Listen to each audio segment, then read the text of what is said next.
Hello YouTube and welcome back. I am Benjamin Williams and today we're going to be doing another lab within Boson NetSim. Today's lab is going to be on manually configuring host routes on IPv4 networks. So let's go ahead and read our objective for this lab. It says similar to network routes, a manually configured host route is a static route that is used to send packets at a destined void location that is not listed elsewhere in the routing table. Unlike default routes and network routes, a host route defines a path for the router to use to send packets that are destined for a specific endpoint destination, not any unknown network or specific subnet. By default, a static route is considered less trustworthy than a route to a network that is directly connected to the router and more trustworthy than a route that has been learned dynamically. One use for a host route might be to enable an ISP router to communicate with a specific host inside a corporate network.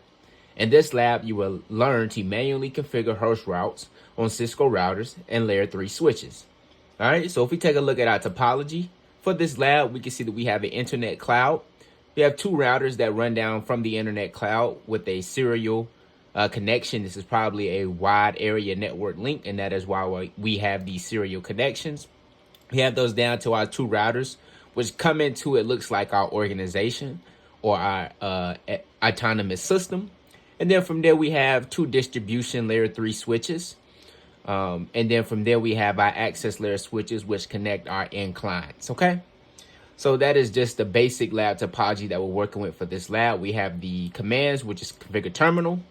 Let's start out with configure terminal, which enters global configuration mode from privileged exec mode. We have enable, which enters privileged exec mode. We have end, which ends in exits configuration mode.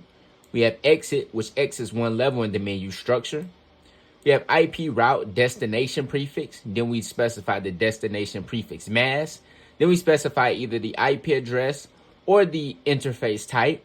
And this establishes a static route. We have ping IP address, which sends an ICMP echo request to the specified address.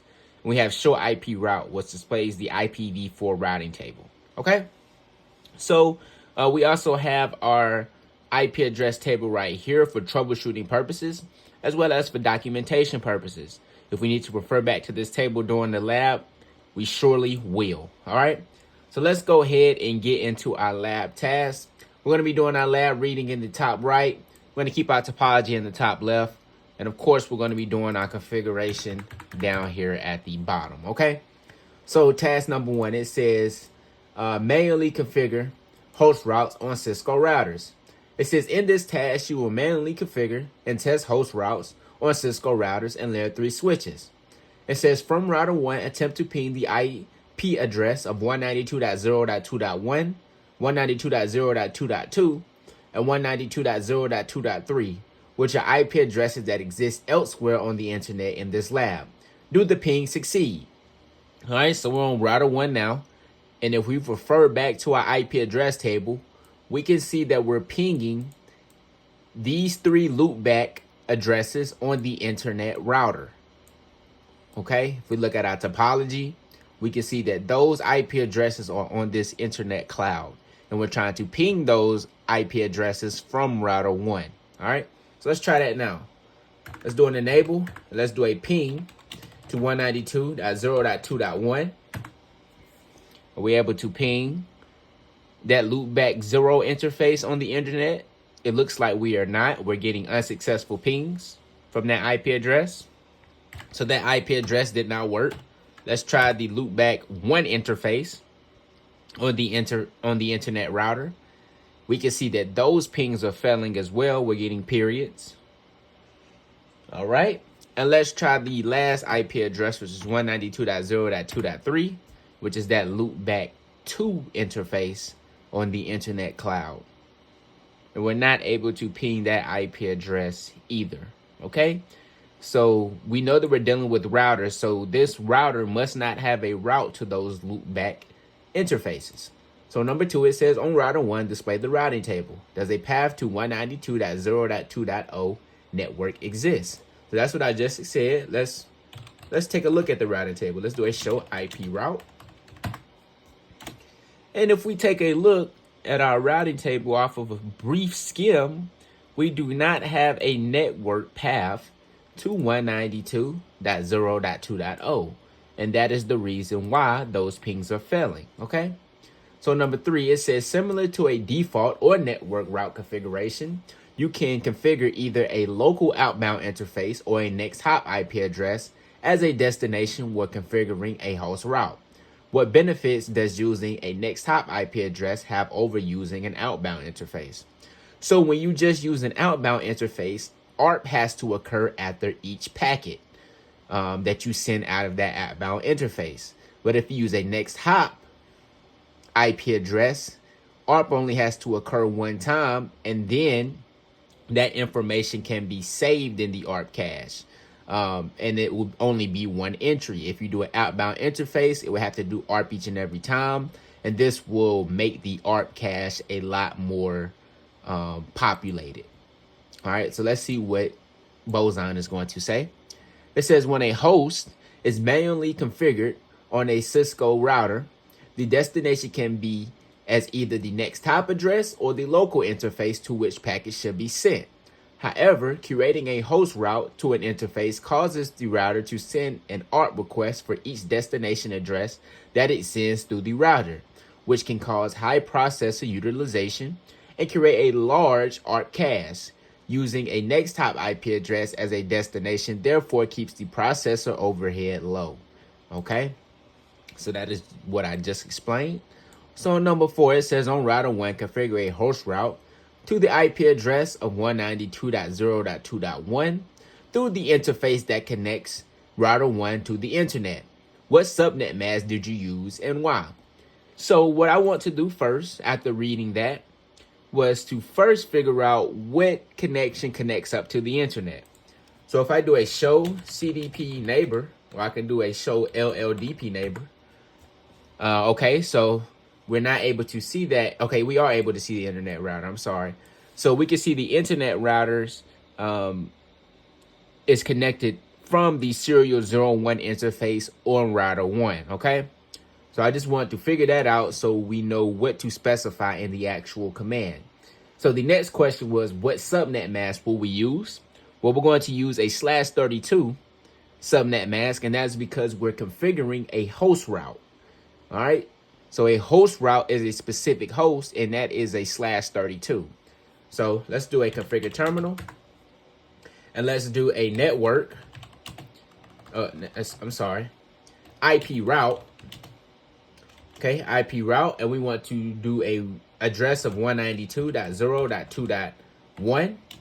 We want to do a subnet mask of a 255.2.255.255.255. And I did not mean to do that. And we want to specify the serial 01 as the exit interface. If we remember, that is what we looked at when we did show CDP neighbor. So we're specifying the serial 01 interface now. We're hitting enter. Okay.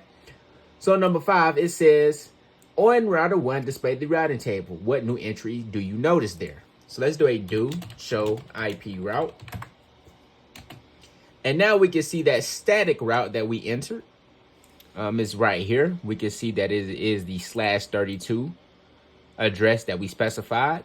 And we can see that the next hop IP address, the next hop exit interface is serial 01. All right. So number 6, it says from router 1, attempt to ping 192.0.2.1, .2.2, and 2.3. Do the ping succeed? Well, we only specified the 192.0.2.1 address with this static route. So we're not going to be able to ping .2.2 or 2.3. We're only going to be able to ping .2.1.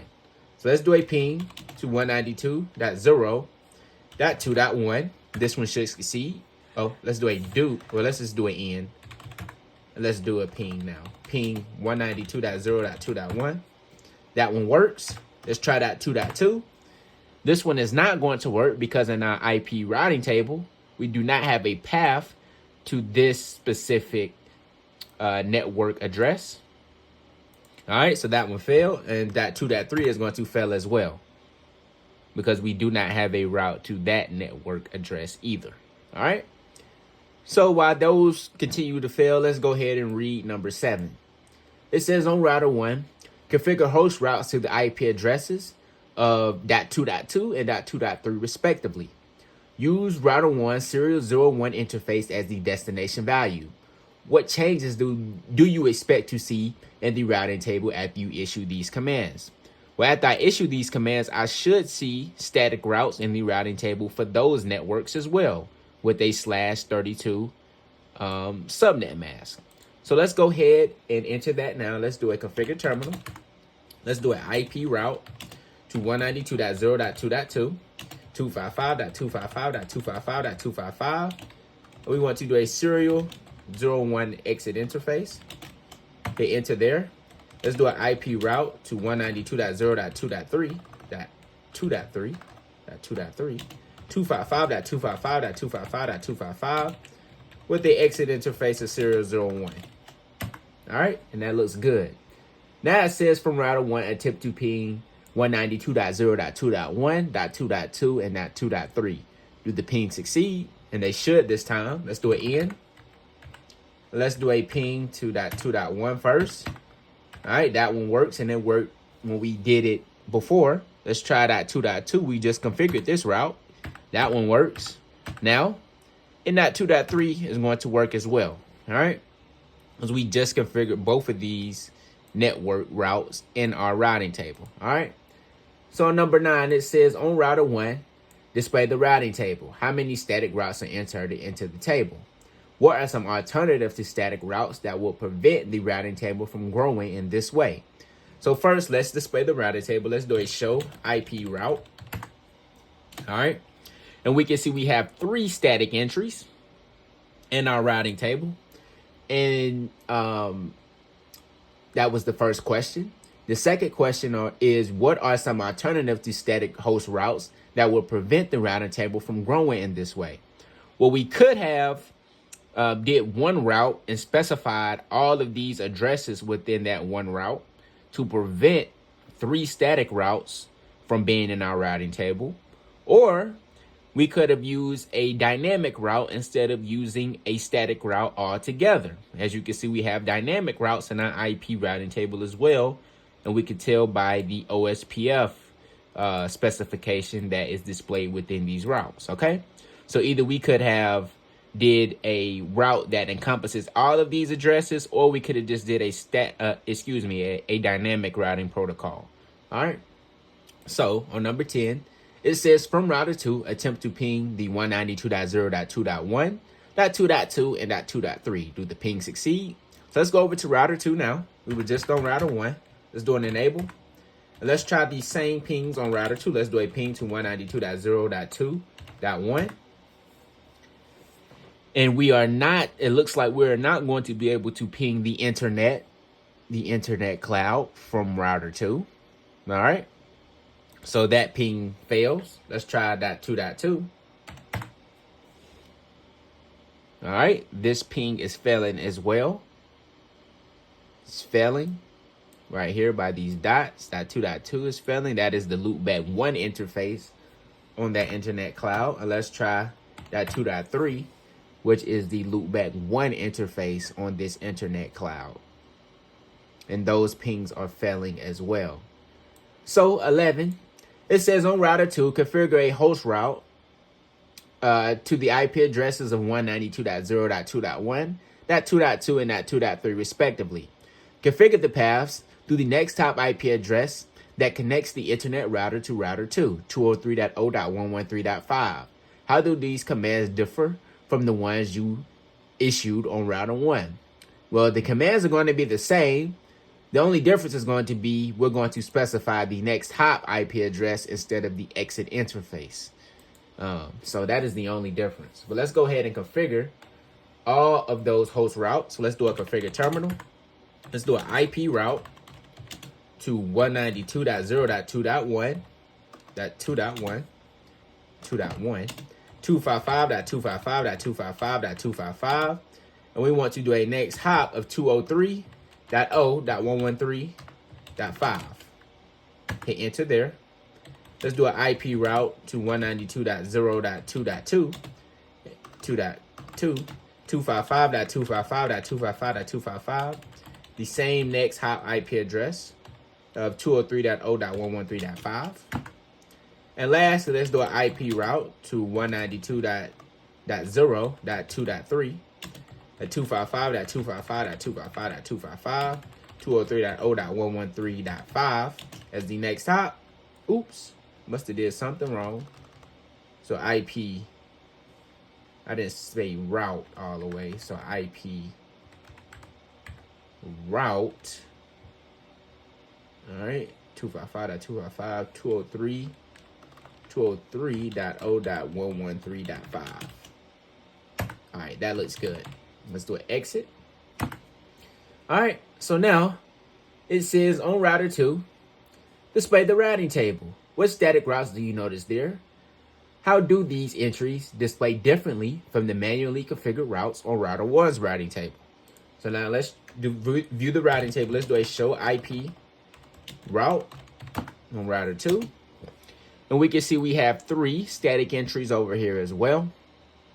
All right. And it says, how do these entries display differently than the manually configured routes on router 1? Well, we see the next hop IP address on these routes, but on router 1, we see the exit interface.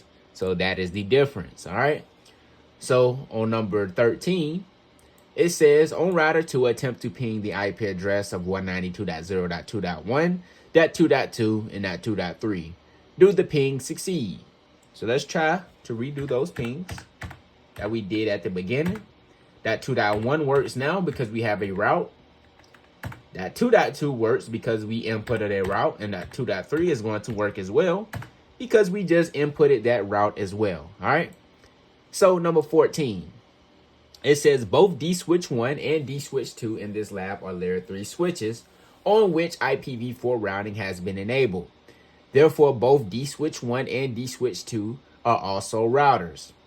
Host routes on Cisco layer 3 switches can thus be configured the same way they are configured on Cisco routers.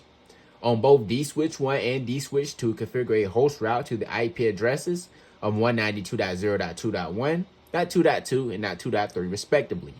On D-switch 1, use the next hop IP address on router 1, which has an IP address of 198.51.100.1 as the destination.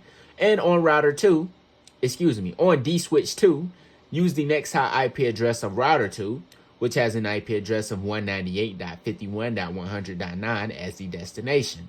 So now let's go to our distribution switch 1. I'm going to start on D-switch 1.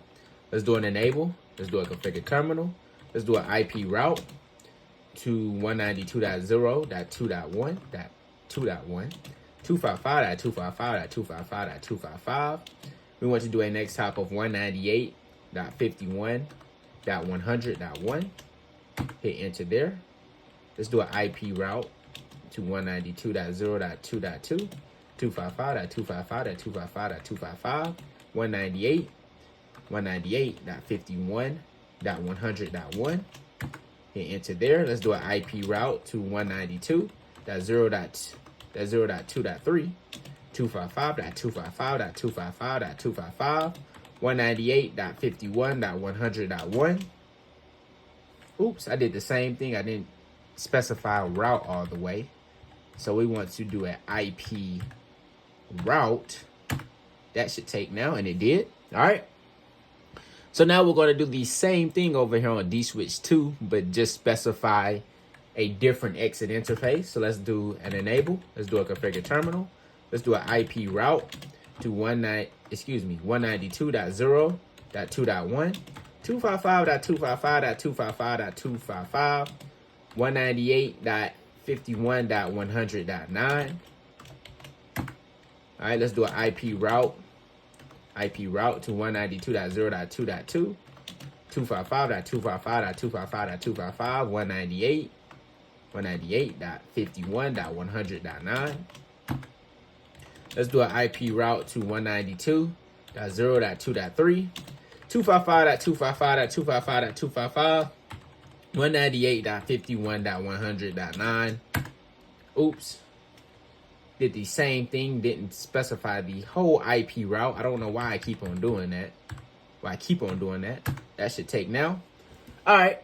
So now it says number 15 on D switch 1, attempt to ping 192.0.2.1, .2.2, and .2.3. Do the ping succeed? So let's try on D switch 1 first. Let's do an end. Let's do a ping to 192.0.2.1.